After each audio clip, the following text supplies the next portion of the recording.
Hello everyone, मैं जितेंद्र कुमावत आप सभी का टेस्टोपीडिया ऑनलाइन क्लासेस के अंदर हार्दिक स्वागत है। फ्रेंड्स, आपको पता है कि जो इम्पोर्टेंट सेशंस हैं आपके एग्जाम के पॉइंट ऑफ व्यू से, हम स्टेप बाय स्टेप उन सभी चीज़ों को बिल्कुल शॉर्ट और बिल्कुल शानदार तरीके से सॉल्व करते आ रहे हैं।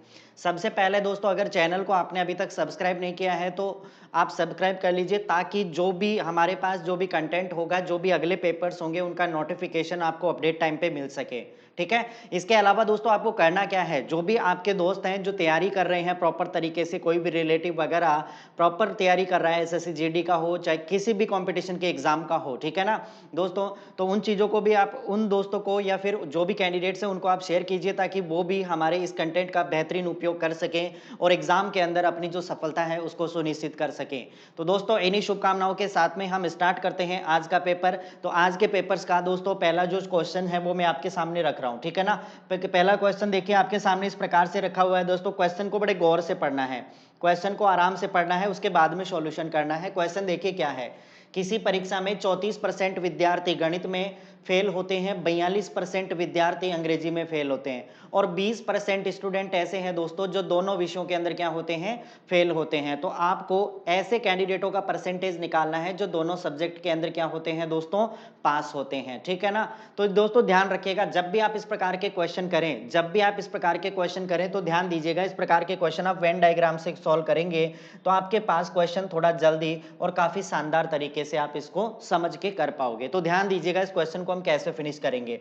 अगर मैं बात करता हूं, दो डायग्राम्स की लेते हैं कि दो सब्जेक्ट हम बना लेते हैं दोस्तों। एक सब्जेक्ट आपके पास ये हो गया और एक दूसरा सब्जेक्ट आपके पास ये हो गया, ठीक है ना। दो डायग्राम हम बना लेते हैं। एक सब्जेक्ट जो हमारा है दोस्तों वो आपके पास है गणित, यानी कि अगर मैं मान लूं कि ये मैथ्स का सब्जेक्ट है, गणित का सब्जेक्ट है, तो जो सेकंड सब्जेक्ट है वो आपका दोस्तों कौन सा होगा, इंग्लिश का होगा। बात समझ में आ गई दोस्तों। दूसरा सब्जेक्ट किसका होगा, इंग्लिश का होगा।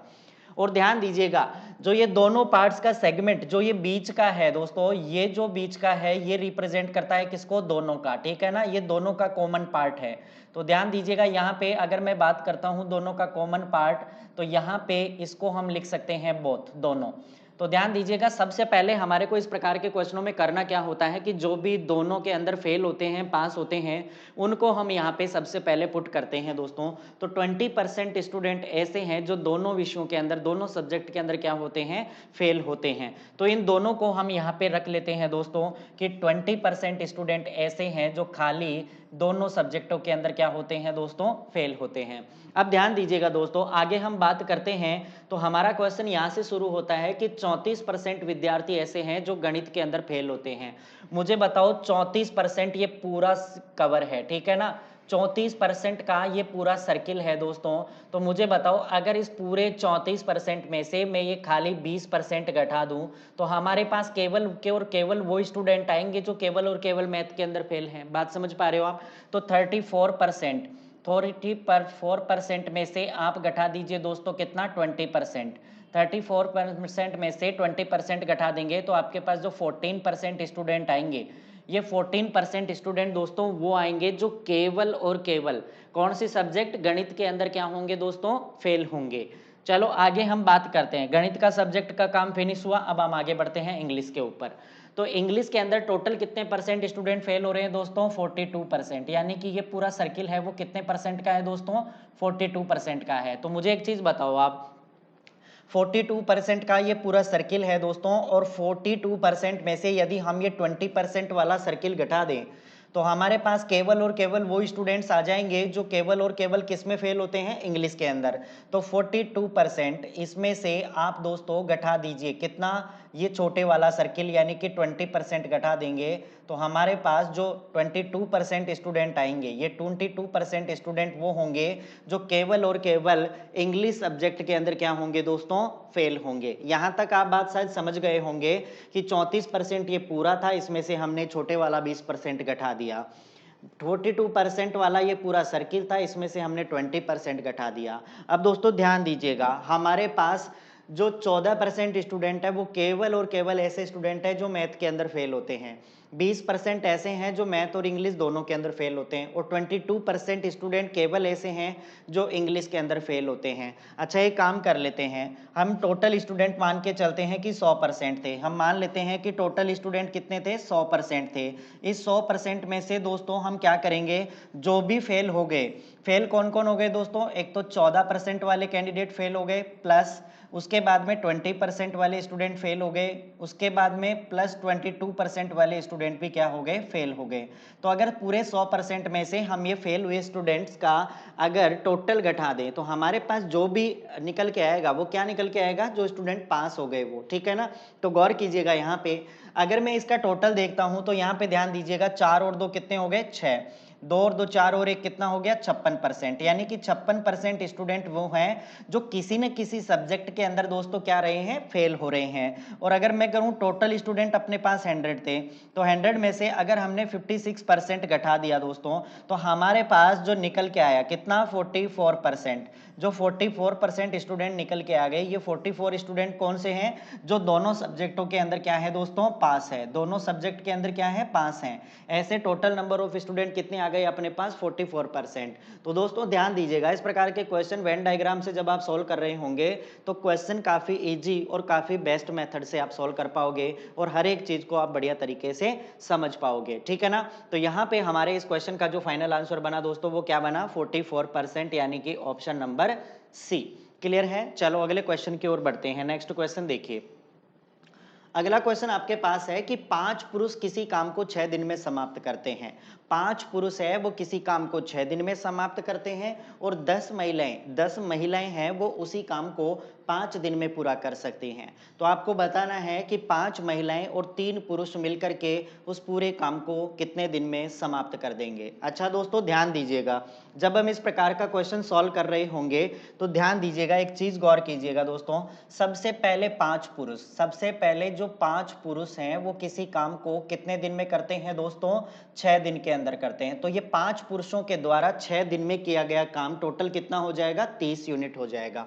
अच्छा, ये किसके बराबर है, देखो दोनों में काम बराबर है, मतलब जो काम लेडीज कर रही है वही काम जेंट्स कर रहे हैं, तो इसका मतलब वर्क है वो दोनों जगह पे क्या है, बराबर हो जाएगा।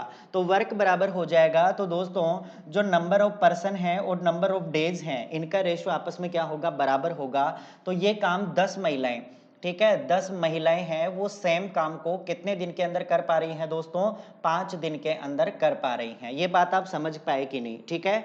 ध्यान दीजिएगा कि अगर 5 पुरुष किसी काम को 6 दिन में करते हैं तो टोटल 30 यूनिट काम करेंगे, और वही काम 10 महिलाएं 5 दिन में करती है, यानी कि टोटल 50 यूनिट काम कर पाएंगे। तो ध्यान दीजिएगा, यहां से हम इनकी एफिशिएंसी का रेशियो निकालेंगे, इनकी कार्य क्षमता का अनुपात हम निकालेंगे। तो ध्यान दीजिएगा, 5 से 5 कैंसिल हो गया, यहां से जब हम काटेंगे तो 5 सॉरी ये कितना हो जाएगा अपने पास, 2 3 6, ठीक है ना।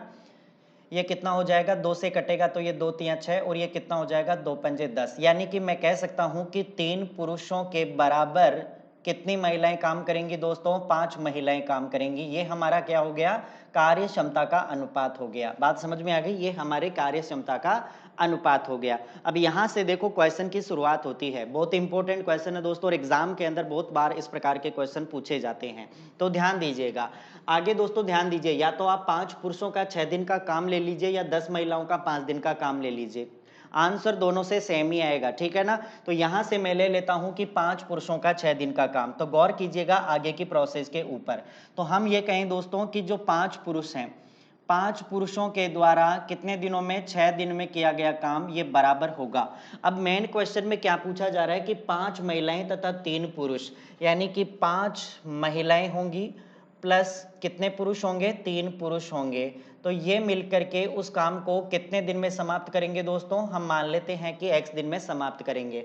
ध्यान दीजिएगा, m1 इंटू d1 बराबर हो जाएगा m2 इंटू d2 के बराबर हो जाएगा, ये हम पहले पढ़ चुके हैं, ठीक है ना दोस्तों। ध्यान दीजिएगा, m1 into d1 ratio W1 ये बराबर हो जाएगा M2 into D2 upon W2 के बराबर हो जाएगा, ठीक है। तो इसको हम बेसिक से समझ पा रहे हैं इस क्वेश्चन को, जो ये कॉन्सेप्ट है। ठीक है ना। अब गौर कीजिएगा दोस्तों, यहाँ पे आपको क्या करना पड़ेगा, यहाँ पे ध्यान दीजिएगा, या तो आप एक काम कीजिए, सभी को आप पुरुष रख लीजिए या सभी को आप महिलाएं कर दीजिए, ठीक है ना। दोनों में आंसर बिल्कुल सेम आएगा, ठीक है ना। आपको यूनिट क्या करनी पड़ेगी, यहाँ पे सेम करनी पड़ेगी। तो गौर कीजिएगा, अगर दोस्तों मैं यहाँ पे ध्यान दीजिएगा, अगर मैं पुरुष को लेडीज के अंदर चेंज करता हूं तो मेरे को 2 वेरिएबल्स यहाँ पे चेंज करने होंगे। लेकिन अगर हम बात करते हैं यहाँ पे अगर लेडीज को हम क्या बना दे, जेंट्स बना दे, तो हमारे पास सिर्फ एक ही यूनिट चेंज करनी पड़ेगी। तो यहाँ पे ध्यान दीजिएगा, जो ये 5 महिलाएं हैं, इन 5 महिलाओं के बराबर मैं कितने पुरुष रख सकता हूं। तो ध्यान दीजिएगा, 5 महिलाओं के बराबर कितने पुरुष होंगे दोस्तों, 3 पुरुष होंगे। बात समझ में आ गई कि 5 महिलाओं के बराबर कितने, 5 महिलाओं के बराबर कितने पुरुष होंगे, 3 पुरुष होंगे। तो क्या इसकी जगह मैं 3 पुरुष रख सकता हूं क्या, ये बताओ आप, ठीक है ना। इसकी जगह हमने 3 पुरुष रख लिया। तो अब गौर कीजिए, हमारा जो क्वेश्चन बना कि 5 पुरुष हैं वो किसी काम को 6 दिन में कर सकते हैं। तो बताओ 3 और 3 ये कितना हो जाएगा, 6 पुरुष, ठीक है ना। हमने पुरुष के अंदर चेंज कर लिया, तो इसको कितने दिन में करेंगे दोस्तों। तो 6 से 6 कैंसिल हुआ, x का मान कितना निकल के आया आपके पास, 5। यानी कि जो 5 महिलाएं और जो 3 पुरुष है वो उस काम को कितने दिन में समाप्त कर रहे होंगे दोस्तों, इन 5 डेज, ठीक है ना। 5 दिन के अंदर इस पूरे काम को क्या कर देंगे, वो समाप्त कर देंगे। तो ध्यान दीजिएगा, क्वेश्चन थोड़ा लंबा है, लेकिन अगर आपने प्रोसेस को ठीक से समझा है दोस्तों तो क्वेश्चन बहुत आसान हो जाएगा, ठीक है ना। सबसे पहले आपको इस प्रकार के क्वेश्चन जब भी आप सॉल्व करें तो आपको सबसे पहले इनकी एफिशिएंसी निकालना पड़ेगा, ठीक है ना। एफिशिएंसी निकालना पड़ेगा। अब एफिशिएंसी कैसे निकालेंगे, तो वर्क दोनों जगह सेम है, तो m1 इंटू d1 बराबर हो जाएगा m2 इंटू d2 से। तो यहां से हम इनकी एफिशिएंसी निकाल लेंगे। अब आपको यहां पे ध्यान दीजिएगा, चेंज करना होगा। यहाँ पे आपको सभी चीजें सेम करनी होंगी। या तो आप इन सभी को देखो, जो भी लेडीज हैं उनको आप महिलाओं में कन्वर्ट कर दें, या जो भी महिलाएं हैं उनके बराबर आप कितने पुरुष रख सकते हैं, ठीक है ना। तो इस प्रकार के क्वेश्चनों को आप इस पैटर्न से अगर सॉल्व कर पा रहे होंगे तो क्वेश्चन बहुत ही आसान और बहुत ही फास्ट तरीके से सॉल्व हो जाएगा, ठीक है दोस्तों। आई होप दैट ये क्वेश्चन आपके समझ में आ गया होगा। तो चलो हम अगले क्वेश्चन की ओर बढ़ते हैं। अगला क्वेश्चन आपके पास दोस्तों एक सिंप्लीफिकेशन का क्वेश्चन है, सरलीकरण का क्वेश्चन है। तो ध्यान दीजिए, इस प्रकार के क्वेश्चन जब भी एग्जाम में आए, एग्जाम के अंदर बहुत बार इस प्रकार के क्वेश्चन पूछे जाते हैं, तो गौर कीजिएगा कि इनका सॉल्यूशन किस प्रकार से होगा दोस्तों। क्वेश्चन फिलहाल हमें दिया गया है 999 सही 995 बटे 999 गुणा 999, फिलहाल हमारे पास ये क्वेश्चन है, ठीक है ना। अब गौर कीजिएगा दोस्तों, इस क्वेश्चन को सॉल्व करने का प्रोसेस क्या होगा। तो सबसे पहले हम इसका डिटेल सॉल्यूशन देखेंगे, फिर इसके बाद में मैं इसकी ट्रिक भी सॉल्व करूंगा, या मैं डायरेक्ट आपको ट्रिक बता देता हूं ताकि आप इसके सॉल्यूशन के अंदर ना फंसो, ठीक है ना। क्योंकि इसका सॉल्यूशन होगा वो इसकी कैलकुलेटिव काफी लंबी हो जाएगी। तो ध्यान दीजिएगा, वो मैं आपको जब पूरा डिटेल से पढ़ाऊंगा वहां पे हम बताएंगे कि वास्तव में इसका बेसिक क्या है और इसका बाय ट्रिक क्या है। तो फिलहाल मैं इसके ट्रिक से आपको इसको सॉल्व करके बता रहा हूं। ध्यान दीजिएगा, जब भी इस प्रकार के क्वेश्चन आए, जब भी इस प्रकार के क्वेश्चन आए दोस्तों, आपको क्या करना है, इधर जो नंबर लिखा हुआ है ध्यान दीजिएगा, यहाँ पे भी 999 है, यहाँ पे भी 999 है, ठीक है ना। इसको आप 9 कर लीजिएगा। क्लियर है चीजें। यहाँ पे ये जो वैल्यूज आपको दी गई है इसको 9 कर लीजिएगा, क्योंकि क्वेश्चन में 9 दिया हुआ है। तो आपको कुछ भी नहीं करना दोस्तों, ये आपको चेक करना है कि नंबर ऑफ 9 यानी कि 9 की संख्या तीनों जगह पे क्या है, बराबर है। अगर बराबर है तो उस कंडीशन के अंदर हम ये पैटर्न यूज कर सकते हैं कि इधर को आपको क्या करना है, एक कम करना है। तो 999 में से एक घटाया दोस्तों, कितना हो गया, 998 हो गया। और जो भी आपके पास न्यूमरेटर दिया हुआ है, अंश दिया हुआ है, इसमें एक जोड़ देना है। तो 995 में एक जोड़ेंगे तो कितना हो जाएगा, 996। और बस यही तो हमारे इस क्वेश्चन का रिजल्ट है, 998996, ठीक है ना। कौन से ऑप्शन के अंदर दिख रहा है, ऑप्शन नंबर बी के अंदर आपको ये क्वेश्चन का सॉल्यूशन है, बिल्कुल एज इट इज तरीके से दिख रहा है। तो जब भी इस प्रकार के क्वेश्चन आए तो आपको नंबर ऑफ 9 चेक करने हैं कि कितने 9 हैं, जो तीनों जगह पे क्वांटिटी बराबर होनी चाहिए। अगर बराबर हैं तो उस कंडीशन के अंदर जो इधर दिया होता है उसमें से एक घटाएं और जो ऊपर दिया हुआ है उसमें एक जोड़ दें, तो आपका आंसर कितना हो जाएगा, 998996। ये आपके इस क्वेश्चन का क्या हो जाएगा दोस्तों, आंसर हो जाएगा, ठीक है ना। तो आपको पूरा डिटेल सॉल्यूशन करने की कहीं पर भी रिक्वायरमेंट नहीं है। चलो अगले क्वेश्चन की ओर बढ़ते हैं। देखिए 3 वर्ष पूर्व ए, बी तथा सी की औसत आयु 27 वर्ष है। दोस्तों 3 साल पहले की हम बात कर रहे हैं। तो अगर एक चीज बताओ, अगर मैं आज की बात करता हूं तो आज से 3 साल पहले अगर एवरेज 27 है तो आज कितना होगा दोस्तों, 30 हो जाएगा। ये बात समझ पा रहे हो आप, आज कितना हो जाएगा, 30 हो जाएगा। तो मैं अगर कहूं ए, बी तथा सी की वर्तमान आयु, ठीक है ना। अगर हम यहां पे बात करते हैं ए, बी तथा सी की वर्तमान आयु, वर्तमान आयु दोस्तों तीनों की कितनी हो जाएगी आपके पास, ध्यान दीजिए, वर्तमान टोटल आयु हम निकाल पा रहे हैं, ठीक है ना। तो 30 तो अपने पास क्या हो जाएगा भाई, 27 साल है, 27 साल, लेकिन ये 3 साल पहले की है, तो आज कितनी हो जाएगी, 30 साल। और 30 को जब आप गुणा कर दोगे इसकी संख्या से, तो आपके पास कितना आ जाएगा दोस्तों, 90 वर्ष आ जाएगा। यानी कि ए, बी तथा सी की वर्तमान आयु का योग आपके पास कितना आ जाएगा दोस्तों, 90 साल आ जाएगा, 90 वर्ष आ जाएगा, ठीक है ना। अब ये 90 कैसे आया, इस चीज पे गौर कीजिएगा कि 27 साल था, वो 3 साल पहले का एवरेज था। तो दोस्तों अगर हमें आज का चाहिए तो 3 साल उसमें ऐड भी करने पड़ेंगे, तो 27 और 3 कितना हो गया, 30। तो 30 का जो एवरेज है वो इन तीन कैंडिडेट का है, तो टोटल आयु कितनी हो जाएगी, 30 इंटू 3, 90 साल हो जाएगी, 90 वर्ष हो जाएगी। अच्छा आगे बात करते हैं, और 5 वर्ष पूर्व बी और सी की आयु, 5 साल पहले की बात हो रही है दोस्तों, तो अगर हमें आज की चाहिए तो 5 साल उसमें जोड़ देंगे। तो अगर 5 साल पहले 20 थी तो आज कितनी हो जाएगी, 20 प्लस 5 कितनी हो जाएगी दोस्तों, 25 हो जाएगी। तो बी प्लस सी की, ठीक है ना, बी तथा सी की वर्तमान कुल आयु, ठीक है ना, वर्तमान कुल आयु, तो ये दोस्तों कितनी हो जाएगी आपके पास, ध्यान दीजिएगा, 20 और 5 25, 25 को आपने 2 से गुणा किया क्योंकि कैंडिडेट 2 ही हैं, तो 25 दूना कितना हो जाएगा, 50 वर्ष हो जाएगा। अब गौर कीजिएगा यहाँ पे, 50 वर्ष हमने निकाला बी और सी का, और 90 वर्ष निकाला ए बी सी का। तो मुझे एक चीज बताओ, अगर मैं इन तीनों की टोटल आयु में से अगर इन लास्ट के दो कैंडिडेटों की एज घटा दूं तो हमारे पास बचेगा किसका दोस्तों, सिर्फ ए का। तो अगर हम ए की वर्तमान आयु निकालना चाहें, ठीक है ना, present age of A, present age of A की वर्तमान आयु दोस्तों कितनी हो जाएगी, तो टोटल कितना था, 90, 90 में से इन दो की आयु घटा देंगे 50, तो हमारे पास कितना आ जाएगा दोस्तों, 40 वर्ष। यानी कि ए की जो एज है दोस्तों वो कितने साल है, 40 साल है। ऑप्शन नंबर सी आपके इस क्वेश्चन का क्या हो जाएगा, करेक्ट आंसर हो जाएगा। तो दोस्तों जब भी इस प्रकार के क्वेश्चन दिखें, ये देखो सिर्फ आपको समझाने के लिए क्या है, बाकी जब आप एग्जाम में बैठो तो वहां पे देखो 90% कैलकुलेशंस आपके दिमाग में होनी चाहिए। जैसे हमने कहा 27, 3 साल पहले है, आज कितना हो गया, 30। बात समझ में आ गई, कैंडिडेट कितने हैं, 3, तो 30 को 3 से गुणा किया, 90 साल, हमने दिमाग के अंदर इस चीज को सोच लिया। अब बात कर रहे हैं हम बी और सी की, 5 साल पहले कितनी थी, 20, तो आज कितनी होगी, 20 और 5 25 साल होगी, और 25 को नंबर ऑफ कैंडिडेट से गुणा कर देंगे तो कितना हो जाएगा, 25 दूना 50। हमने माइंड के अंदर कैलकुलेशन कर लिया, 90 में से 50 घटा देंगे तो डायरेक्ट आपका जो आंसर बनेगा दोस्तों वो कितना बनेगा, 40 वर्ष। यानी कि ए की जो प्रेजेंट एज है वो कितने साल है, 40 साल है, ठीक है। तो इस प्रकार के क्वेश्चन आपको बिल्कुल मन के अंदर सॉल्व करने हैं। नेक्स्ट क्वेश्चन देखिए, काफी बेहतरीन क्वेश्चन है दोस्तों, समझने की कोशिश कीजिएगा किस प्रकार से करना है। एक कार किसी यात्रा को 11 घंटे में पूरी करती है। आधी दूरी क्या करती है, वो 30 किलोमीटर प्रति घंटे के हिसाब से, और शेष आधी दूरी 25 किलोमीटर प्रति घंटे के हिसाब से तय करती है। आपको बताना है कि वो कार कुल कितनी दूरी तय करती है, मतलब आधा और आधा, पूरा आपको कैलकुलेट करना पड़ेगा दोस्तों। तो समझिए इस प्रकार के क्वेश्चन को हम किस प्रकार से सॉल्व आउट करेंगे। अगर मैं कहूं कि आपके पास एक कार है किसी यात्रा को, अगर पहली आधी दूरी, अगर मैं कहूं आधी दूरी वो किस किलोमीटर प्रति घंटे के हिसाब से तय करती है दोस्तों, 30 किलोमीटर प्रति घंटे के हिसाब से तय करती है। और शेष आधी दूरी किस किलोमीटर प्रति घंटे के हिसाब से, 25 किलोमीटर प्रति घंटे के हिसाब से तय करती है ये।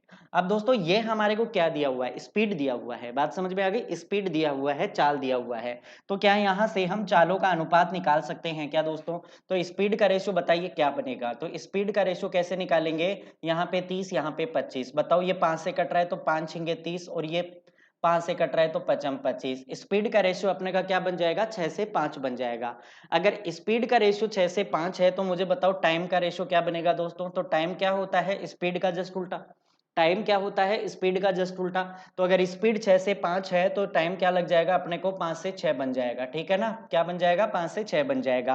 अब क्वेश्चन हमारे पास ये बन गया है दोस्तों कि वो आधी दूरी को तो 5 घंटे में तय करता है, और दूसरी आधी दूरी है उसको 6 घंटे के अंदर तय करता है। मुझे बताओ अनुपातों में उसको टोटल कितना टाइम लग रहा है, तो रेशियो में टोटल टाइम कितना लग रहा है दोस्तों, 11 घंटे का, 6 और 5 11 घंटे का। लेकिन अगर हम एक्चुअल की बात करते हैं कि किसी यात्रा को 11 दिन घंटे में पूरा करता है, एक्चुअल में भी उसको कितने घंटे लग रहे हैं दोस्तों, 11 घंटे लग रहे हैं, मतलब कितना गुना है, 1 गुना है। तो हमें क्या करना पड़ेगा, आधी दूरी के लिए आप समय निकाल लीजिए, तो इसको 1 गुना कर दीजिए, तो इसको कितने घंटे लगेंगे दोस्तों? 5 घंटे लगेंगे। इसको कितने घंटे लगेंगे? 5 घंटे लगेंगे। और अगर मैं इसकी बात करता हूं तो इसको भी 1 गुना कर दीजिए, तो शेष आधी दूरी को इसलिए इसके कितने घंटे लगेंगे दोस्तों? 6 घंटे का टाइम लगेगा। ध्यान दीजिएगा, पहली आधी दूरी के लिए टाइम कितना है? 5 घंटे, और अगली आधी दूरी के लिए टाइम कितना है? 6 घंटे। अब क्या यहां से हम दूरी निकाल सकते हैं क्या दोस्तों? क्योंकि हमारे पास स्पीड दिया हुआ है और हमारे पास टाइम दिया हुआ है, स्पीड दिया हुआ है और टाइम दिया हुआ है, तो आपको टोटल डिस्टेंस आपको निकालनी पड़ेगी, कुल दूरी आपको निकालनी पड़ेगी। तो वो दूरी दोस्तों हम कैसे निकालेंगे? ध्यान दीजिएगा, सबसे पहले आपकी जो पहली आधी दूरी थी, पहली आधी दूरी थी, उस दूरी के लिए आपको स्पीड कितनी दी हुई है? 30 किलोमीटर प्रति घंटा। कितना दिया हुआ है? 30 किलोमीटर प्रति घंटा। इसको हम गुणा कर देंगे किससे? जो आपके पास पहली आधी दूरी का समय आया है, पहली आधी दूरी कितने घंटे में तय कर रही है? 5 घंटे के अंदर, तो इसको हम 5 से गुणा कर देंगे। फिर उसके बाद में शेष अगली दूरी, अगली दूरी के लिए आपके पास स्पीड क्या रहेगी दोस्तों? 25 kilometre per hour, 25 kilometre per hour. और इसके लिए हमें टाइम कितना लग रहा है दोस्तों? 6 घंटे लग रहा है। बात समझ में आ गई यहाँ पे? तो इन दोनों को गुणा कीजिए, तो ये कितना हो जाएगा? 150 प्लस ये कितना हो जाएगा? 150 और 150, और 150 को जोड़ोगे तो आपके पास कितना आ जाएगा दोस्तों? 300 किलोमीटर। यानी कि वो कार है टोटल कितना डिस्टेंस कवर करती है? 300 किलोमीटर का डिस्टेंस कवर करती है। बहुत ही शानदार क्वेश्चन है दोस्तों, एग्जाम के अंदर इस प्रकार के पजल क्वेश्चन पूछ लेता है। बात समझ में आ गई? तो ध्यान रखना है आपको, हर एक कॉन्सेप्ट आपका क्लियर होना चाहिए। ठीक है, देखो समझाने के पॉइंट ऑफ व्यू से मैंने कहा 90% कैलकुलेशंस आपके दिमाग में होंगी, तो 6 से 5 बना, 5 से 6 बना, 6 और 5 का टोटल 11 बना, 11 की वैल्यू 11 मतलब 1 गुणा, तो यहाँ पे 5 की वैल्यू 5, 6 की वैल्यू 6, मतलब 5 घंटे लगे पहली आधी दूरी को तय करने के लिए, और दूसरी आधी दूरी को तय करने के लिए उसके कितने घंटे लगे? 6 घंटे लगे। किस स्पीड से? पहले वाला 30 किलोमीटर, दूसरे वाला 25 किलोमीटर, तो दोनों को गुणा करके ऐड कर देंगे तो हमारे पास वो टोटल डिस्टेंस आपके पास निकल के आ जाएगा। आई होप दैट आपने क्वेश्चन को काफी एंजॉय किया होगा। तो नेक्स्ट क्वेश्चन की ओर बढ़ते हैं दोस्तों। अगला क्वेश्चन देखिए, दो अंकों की संख्या और उस संख्या के अंकों को पलटने पर बनी संख्या, इनका योग आपको दिया हुआ है कितना दोस्तों? 33 दिया हुआ है। आपको बताना है कि उस डिजिट के जो दोनों अंक हैं, ठीक है ना, जो भी संख्या है उसके दोनों अंकों का योग क्या होगा। तो दोस्तों ध्यान दीजिएगा, जब भी इस पैटर्न का क्वेश्चन आपको दिखाई दे, जब भी इस पैटर्न का क्वेश्चन दिखाई दे, तो ध्यान दीजिएगा, जब भी आपको निकालना हो अंकों का योग, जब भी आपको निकालना हो अंकों का योग, तो हम अंकों के योग को क्या कर देंगे? जो भी संख्याओं का योग दिया हुआ है, ठीक है ना, जो भी संख्याओं का योग आपको दिया गया है, इस योग को हम डिवाइड कर देंगे किससे? 11 से। जब हम इस प्रकार की कैलकुलेशन कर रहे होंगे, तो आपके पास अंकों का योग अगर पूछा गया है और क्वेश्चन में संख्याओं का योग दिया गया है, तो जो भी योग दिया गया है उसको किससे डिवाइड कर देंगे? 11 से डिवाइड कर देंगे, तो आपके पास डायरेक्ट रिजल्ट निकल के आ जाएगा। फिलहाल हम इस क्वेश्चन की बात करें तो संख्याओं का योग कितना दिया हुआ है दोस्तों? 33 दिया हुआ है, और 33 को यदि हम 11 से डिवाइड कर देंगे तो हमारे पास रिजल्ट कितना आ जाएगा दोस्तों? रिजल्ट हमारे पास आ जाएगा 3, जो क्वेश्चन के अंदर हमसे पूछा गया है। ये आपके इस पर्सन का क्या बन जाएगा दोस्तों? राइट आंसर बन जाएगा। ठीक है ना? तो विद इन सेकंड के अंदर आपको क्वेश्चंस को क्या करना पड़ेगा? फिनिश करना पड़ेगा, अगर आपको बेहतरीन रिजल्ट चाहिए तो। चाहे वो एसएससी जीडी का एग्जाम हो, किसी भी कंपटीशन का एग्जाम का दे रहे हो आप, तो वहां पे अगर आपको थोड़े बहुत लॉजिक्स पता है तो आप क्वेश्चन को जल्दी फिनिश कर सकते हो। बात समझ में आ गई? अगर सपोज दैट इस क्वेश्चन के अंदर अंतर दिया होता तो हम किससे डिवाइड कर देते? 9 से डिवाइड कर देते। तो नेक्स्ट क्वेश्चन देखिए, कि कोई राशि साधारण ब्याज से 3 साल में 7/6 गुनी हो जाती है, तो आपको बताना है कि वो रेट ऑफ इंटरेस्ट कितनी होगी। गौर कीजिएगा दोस्तों इसके सॉल्यूशन के ऊपर, ठीक है ना, गौर कीजिएगा इसका सॉल्यूशन के ऊपर। सबसे पहले हमारे को फ्रैक्शन कितना दिया गया है? 7/6। अब दोस्तों मुझे एक चीज बताओ, अगर 6 रुपए हमारा मूलधन है, अगर 6 रुपए हमारा मूलधन है, तो मुझे बताओ ये जो 7 रुपए हैं, ये किसका काम करेंगे? ये करेंगे मिश्र धन का काम करेंगे। क्यों करेंगे दोस्तों? क्योंकि हम जानते हैं कि मूलधन से ज्यादा क्या होता है? हमेशा मिश्र धन होता है, क्योंकि उसमें ब्याज इंक्लूड रहता है। ठीक है ना?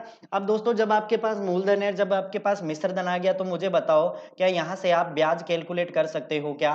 तो ब्याज कैसे निकालेंगे? मिश्र धन में से हम 6 रुपए मूलधन घटा देंगे, तो 1 रुपए हमारा क्या आ जाएगा दोस्तों? ब्याज आ जाएगा। ठीक है ना? अब देखो ब्याज आपके पास आ गया, मूलधन आपके पास आ गया, और आपको समय दिया गया है, तो क्या यहाँ से हम दर प्रतिशत कैलकुलेट कर सकते हैं दोस्तों? तो या तो आप सूत्र लगाएं, या फिर आप डायरेक्ट भी इस क्वेश्चन को इजी वे से समाप्त कर सकते हो। तो अगर हमें दर प्रतिशत निकालनी है, तो कैसे निकालेंगे दोस्तों? जो भी अपने पास ब्याज दिया गया है, ठीक है ना, जो भी साधारण ब्याज दिया गया है वो गुणा 100 बटे आपके पास क्या होना चाहिए, मूलधन होना चाहिए, इनटू आपके पास समय भी गिवन होना चाहिए। और ये सारी की सारी चीजें हमें क्वेश्चन के अंदर दी गई है। तो मुझे बताओ साधारण ब्याज कितना निकाला हमने, 1 रुपया, इंटू 100 बटे मूलधन, मूलधन कितना रुपया है, 6 रुपए, इंटू समय, समय कितना साल है दोस्तों, 3 साल है। तो यहां से जब मैं कैलकुलेशन करूंगा तो 2 तिया 6 और ये कितना हो गया, 50 दूना 100। तो यहाँ पे आपके पास आ गया 50 बटा 3 तिया 9%। और इस 50 बटा 9% को दोस्तों हम क्या लिख सकते हैं, इन फ्रैक्शन 5 से ही 5 बटा 9% भी आप इसको कह सकते हो। तो हमारे इस क्वेश्चन का जो राइट आंसर बनेगा दोस्तों वो क्या बनेगा, 5 से ही 5/9। क्लियर हुआ। आप इस क्वेश्चन को देखो, ये फॉर्मूला ना लगा करके क्वेश्चन को डायरेक्ट भी किया जा सकता था। वो किस प्रकार से किया जा सकता था दोस्तों, ध्यान दीजिए। अपने पास रेट ऑफ इंटरेस्ट कितना है, 1 रुपया है, मूलधन कितना है, 6 रुपए है। और अगर दोस्तों मैं कहूं कि समय कितना साल है, 3 साल है, तो मैंने कहा था कि अगर किसी क्वेश्चन में रेट ऑफ इंटरेस्ट नहीं दिया गया तो साधारण ब्याज किसके बराबर होगा, मूलधन इंटू समय के बराबर होगा। मतलब 6 इंटू 3 छत्तियां 18%, ये किसके बराबर होगा, 1 के। तो पूरा 100% किसके बराबर हो जाएगा, 5 से ही 5/9% के। आप इस क्वेश्चन को बिना पेन की नोक टच किए भी इजी वे के अंदर कर सकते थे, बशर्ते आपने कॉन्सेप्ट पढ़ा है। चलो अगले क्वेश्चन की ओर बात करते हैं। नेक्स्ट क्वेश्चन देखिए, एक 150 मीटर लंबी रेलगाड़ी है, 36 किलोमीटर प्रति घंटे की चाल से चल रही है। रेलगाड़ी की दिशा में एक है आदमी है, वो 9 किलोमीटर प्रति घंटे की चाल से साइकिल चला रहा है। आपको बताना है कि व्यक्ति को पार करने में वो कितना समय लेगा। ठीक है ना, ध्यान दीजिएगा इस क्वेश्चन को दोस्तों, बहुत ही शानदार क्वेश्चन है। मैंने कहा जब भी इस प्रकार के पजल क्वेश्चन आते हैं तो आप एक डायग्राम बनाइए, डायग्राम के थ्रू आप सारी चीजें इजी वे के अंदर समझ जाएंगे। तो ध्यान दीजिए कि 150 मीटर लंबी रेलगाड़ी है। हमने मान लिया कि ये हमारे पास एक रेलगाड़ी है। इस रेलगाड़ी की जो लंबाई है दोस्तों वो कितने मीटर है, 150 मीटर है। और अगर हम इसकी स्पीड की बात करें तो स्पीड हमारे को कितनी दी गई है, 36 किलोमीटर प्रति घंटा आपको इसकी स्पीड दी गई है। अब क्या कह रहा है आगे कि एक व्यक्ति है, ठीक है ना, रेलगाड़ी की दिशा में 9 किलोमीटर प्रति घंटे की गति से साइकिल चला रहे एक व्यक्ति है। जिस दिशा में रेल जा रही है उसी दिशा के अंदर ये व्यक्ति भी क्या चल रहा है, साइकिल चला रहा है। लेकिन इसकी स्पीड कितनी है दोस्तों, 9 किलोमीटर पर आवर। इसकी स्पीड कितनी है, 9 किलोमीटर पर आवर। और दोस्तों मैंने आपको एक चीज समझाई थी, या पहले आपने कहीं पर भी पढ़ा होगा, वहां पे आपने देखा होगा, एक वर्ड सुना होगा सापेक्ष चाल। बात समझ में आ रही है, एक वर्ड आपने सुना होगा सापेक्ष चाल। सापेक्ष चाल कैसे निकालते हैं दोस्तों, रिलेटिव स्पीड कैसे निकालते हैं कि कोई दो ऑब्जेक्ट अगर सेम डायरेक्शन के अंदर मूवमेंट करते हैं, समान दिशा के अंदर गति करते हैं, तो उस कंडीशन में जो भी चालें होती हैं उस चालों का क्या किया जाता है, अंतर निकाल दिया जाता है, उनका डिफरेंस निकाल दिया जाता है। ठीक है ना। तो जैसे सापेक्ष चाल की बात करूं तो मैं ये 36 माइनस ये कितना हो जाएगा 9, तो बताओ कितना हो जाएगा, ये 27 किलोमीटर पर आवर। यानी कि अब हम जो काम करेंगे दोस्तों वो 36 और 9 के ऊपर काम नहीं करेंगे, हम काम करेंगे सापेक्ष चाल जो कितनी आई है अपने पास, 27 किलोमीटर प्रति घंटा, इसके ऊपर हम काम करेंगे।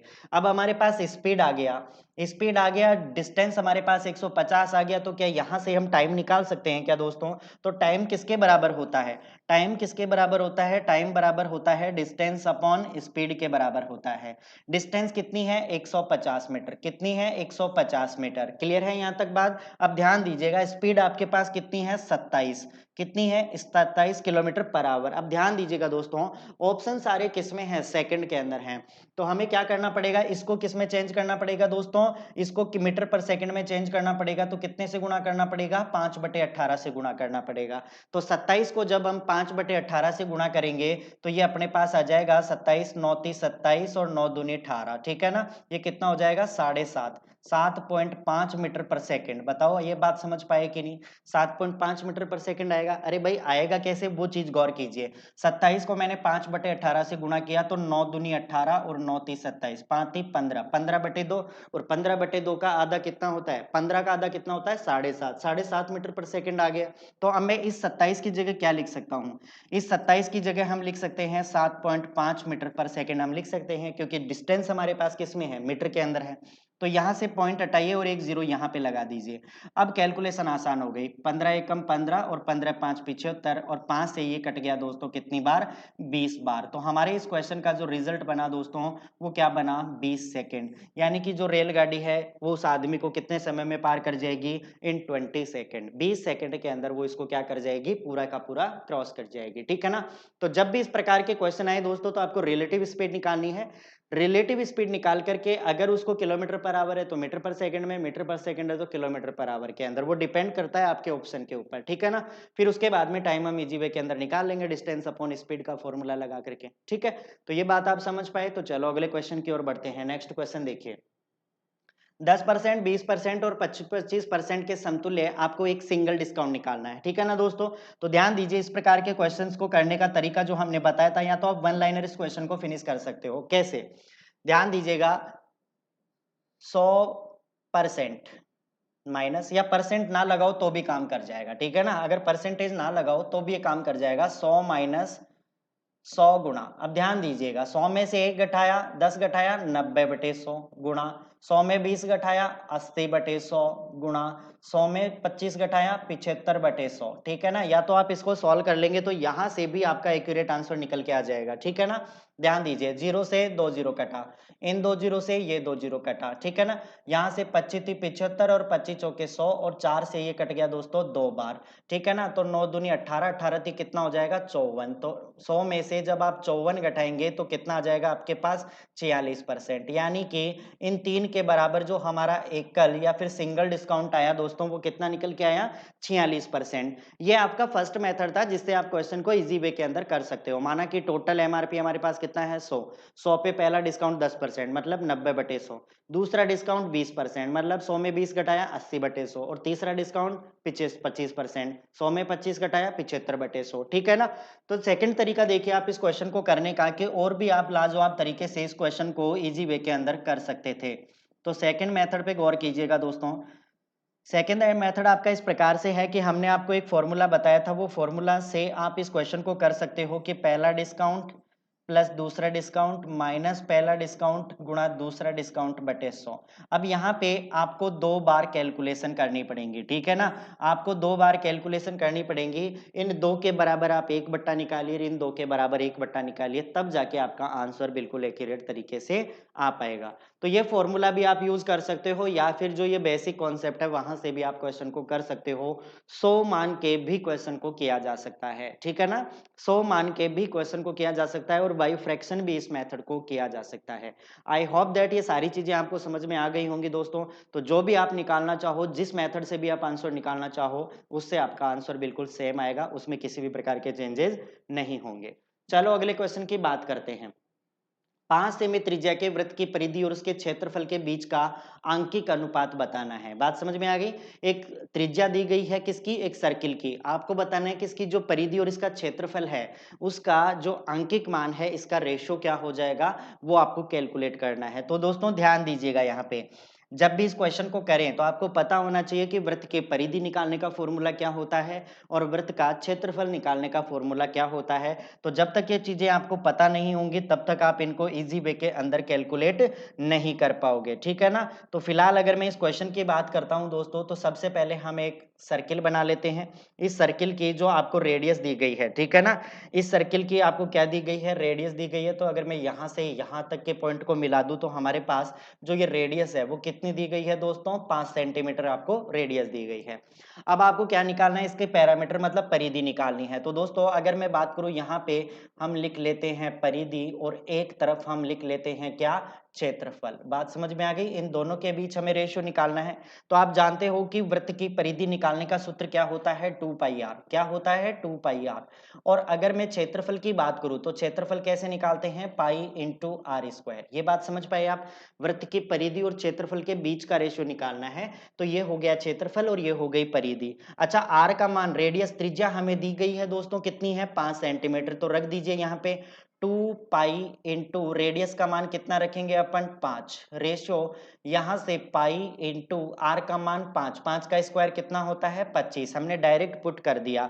अब जब रेशियो निकाल रहे होंगे ना हम रेशियो निकाल रहे होंगे तो देखो पाई से तो पाई कैंसिल आउट हो गया ठीक है ना पाई से पाई कैंसिल आउट हो गया दोस्तों 5 से देखो आप इसको करना चाहो तो 5 दूनी 10 अनुपात ये कितना हो जाएगा 25 हो जाएगा। अच्छा इसको थोड़ा और काट देते हैं तो देखो 5 दूनी 10 और ये कितना हो जाएगा 5 25 यानी कि हमारे पास जो परिधि और जो क्षेत्रफल का रेशियो निकल के आया दोस्तों वो कितना निकल के आया 2:5 बात समझ में आ गई 2:5 आपके इस क्वेश्चन का क्या बन जाएगा राइट आंसर बन जाएगा 2:5।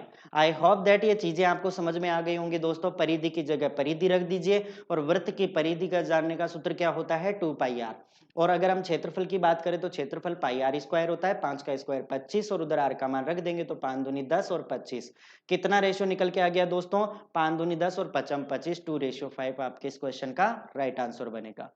चलो अगले क्वेश्चन की बात करते हैं नेक्स्ट क्वेश्चन देखिए एक समीकरण दिया गया है इस समीकरण के दोनों मूल आपको निकालने हैं दोस्तों इस क्वेश्चन को हम देखो इस प्रकार के क्वेश्चन को हम बहुत बार कर चुके हैं लेकिन इसके सबसे इफेक्टिव मेथड क्या बनेगा वो चीज ध्यान रखिए हमारे पास दिया हुआ है एक्स स्क्वायर फिर उसके बाद में प्लस का 4x और उसके बाद में दिया गया है -5 बराबर क्या हो जाएगा 0 हो जाएगा क्या हो जाएगा दोस्तों 0 हो जाएगा।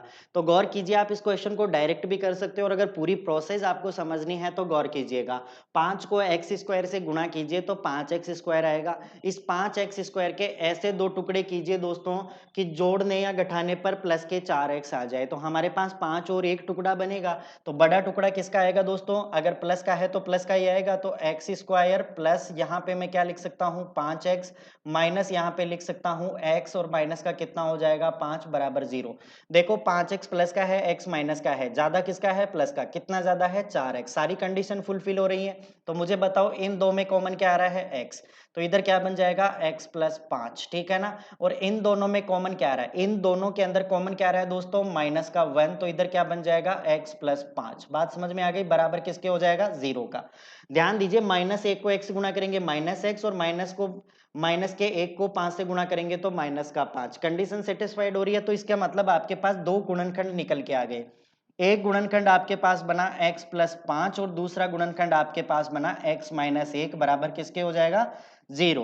तो इसके बराबर भी 0 रखेंगे और इसके बराबर भी 0 रखेंगे तो x के हमारे पास दो रूट निकल के आए दोस्तों इस प्लस वाले को इधर लेकर जाएंगे तो माइनस का 5 आ जाएगा और अगर इस माइनस वाले को इधर लेकर जाएंगे तो क्या हो जाएगा प्लस का 1 हो जाएगा तो हमारे पास दो रूट निकल के आए कौन कौन से एक माइनस का 5 और दूसरा प्लस का 1 तो हमारा जो राइट आंसर बनेगा दोस्तों वो बनेगा ऑप्शन नंबर बी।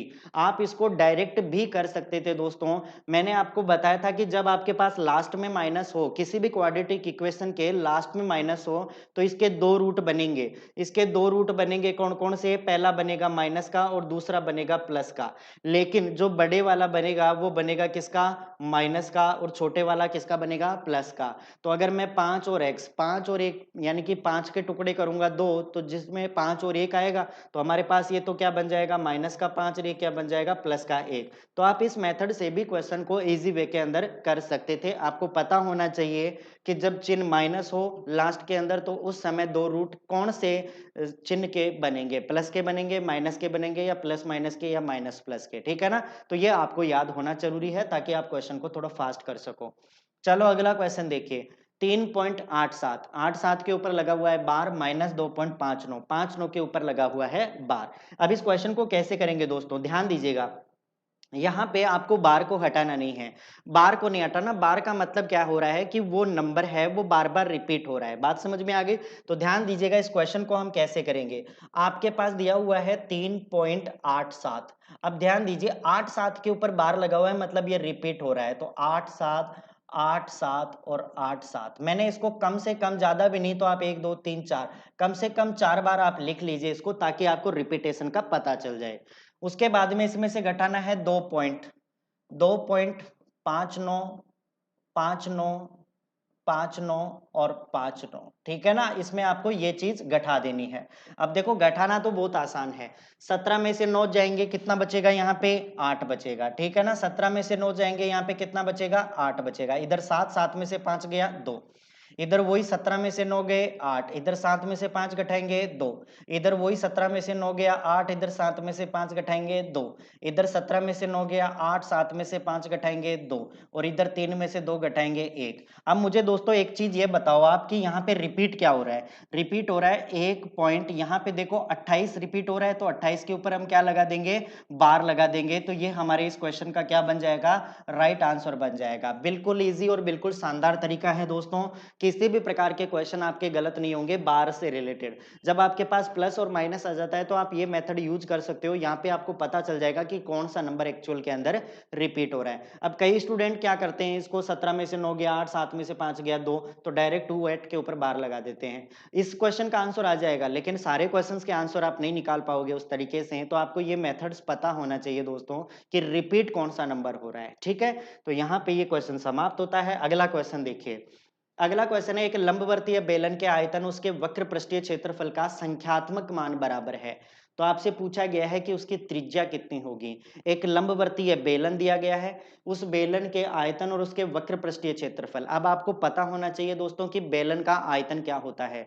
बेलन का आयतन निकालने का सूत्र क्या होता है, पाई आर स्क्वायर एच, और बेलन का वक्र पृष्ठीय क्षेत्रफल निकालने का सूत्र क्या होता है, 2 पाई आर एच। तो ये चीजें आपको पता होनी चाहिए, तभी आप इन क्वेश्चनों को बिल्कुल ईजी और बिल्कुल शानदार तरीके से कर पाओगे। फिलहाल इस क्वेश्चन का देखिए, तो सबसे पहले हम यहाँ पे एक बेलन ड्रॉ करते हैं। ठीक है ना, एक बेलन में ड्रॉ करता हूं और उस बेलन से आपको ये चीजें निकालनी पड़ेंगी। ठीक है ना, जैसे ये हमारे पास एक बेलन है।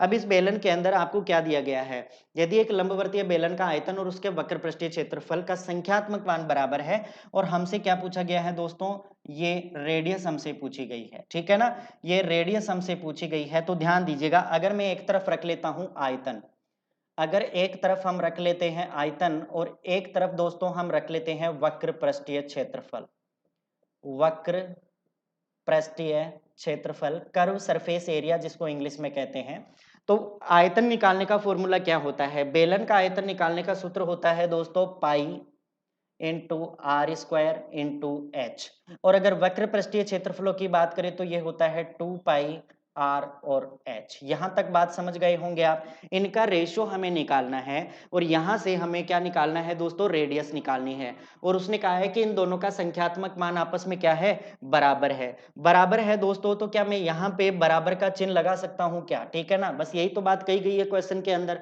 अब ध्यान दीजिए, पाई से पाई यहाँ पे कैंसिल हो गया, पाई से पाई को हमने क्या कर दिया, यहाँ पे हटा दिया।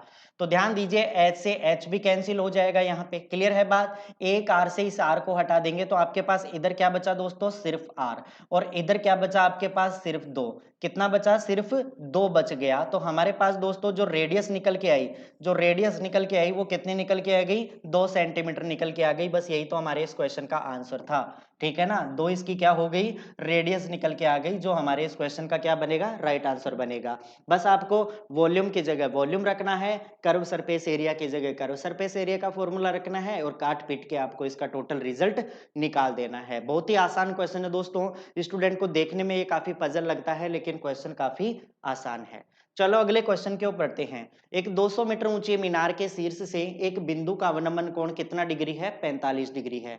आपको बताना है कि मीनार से उस बिंदु की दूरी कितनी है। ध्यान दीजिएगा दोस्तों, जब आपके पास इस प्रकार के क्वेश्चन हो तो आपसे रिक्वेस्ट है कि आप एक बार डायग्राम जरूर बनाइएगा, क्योंकि ये क्वेश्चन डायग्राम से बहुत इजी और बहुत ही शानदार तरीके से सॉल्व हो जाएंगे। क्लियर है चीज, तो ध्यान दीजिएगा, अगर हम यहाँ पे ड्रॉ करते हैं एक डायग्राम, तो मैं डायग्राम यहाँ से डायरेक्ट बना लेता हूँ। ठीक है ना, ध्यान दीजिएगा, अगर मैं बात करता हूं यहाँ पे, तो ये डायग्राम कुछ इस पैटर्न से बनेगा कि दोस्तों ये आपके पास क्या बन गई, एक मीनार हो गई। ठीक है ना, अगर मैं मान लूं कि ये पॉइंट और ये पॉइंट एक मीनार है, इस मीनार की 200 मीटर ऊंची मीनार है, तो ये 200 मीटर इसकी क्या हो गई, हाइट हो गई। यहां तक बात समझ में आ गई। इस बिंदु का अवनमन कोण, ये जो कोण दिया गया है, ये कोण कितने डिग्री का है दोस्तों, 45 डिग्री का है। कितने डिग्री का है, 45 डिग्री का ये क्या है, हमारे पास कोण है। ठीक है ना, 45 डिग्री का ये एंगल है। अब दोस्तों हमें निकालना क्या है कि एक बिंदु का अवनमन कोण है, तदनुसार मीनार उस बिंदु से कितनी दूर है। इस बिंदु से इस मीनार तक की दूरी हमसे क्वेश्चन के अंदर पूछी गई है। अब दोस्तों ध्यान रखिएगा, कई स्टूडेंट इसको tan थीटा की वैल्यू लिख करके करते हैं, और मैक्सिमम स्टूडेंट ऐसे ही करते हैं, लेकिन ध्यान रखिएगा, जब भी आपके पास 45 डिग्री हो, जब भी आपके पास 45 डिग्री हो तो 45 डिग्री का दोस्तों एक रेशियो होता है, वो क्या होता है, 1:1:√2। क्या होता है, 1:1:√2। यानी कि ये क्या होगा हमारा लंब, ये क्या होगा हमारा आधार, और ये क्या होगा हमारा दोस्तों कर्ण होगा। तो अगर मैं इस क्वेश्चन की बात करता हूं तो ध्यान दीजिएगा हमने कहा थीटा के सामने ये क्या होता है, लंब। लंब यहाँ पे रेशो में कितना दिया हुआ है, 1। तो 1 किसके बराबर होगा दोस्तों, 1 बराबर होगा 200 के। बात समझ में आ गई। यहाँ पे लंब कितना है, 1। यहाँ पे लंब कितना है, 200। तो ये 1 किसके बराबर हुआ, 200 के। हमें निकालना क्या है, आधार निकालना है। आधार यहाँ पे कितना है, 1। तो मुझे बताओ इस 1 की वैल्यू किसके बराबर होगी, तो ये भी 200 के बराबर ही होगी कि नहीं। तो ये आपके पास कितने मीटर आ गई दोस्तों, 200 मीटर की आ गई। तो ये बिंदु है वो इसके आधार से कितनी दूरी के ऊपर होगा, 200 मीटर की दूरी के ऊपर होगा। ये आपके इस क्वेश्चन का क्या बन जाएगा, राइट आंसर बन जाएगा।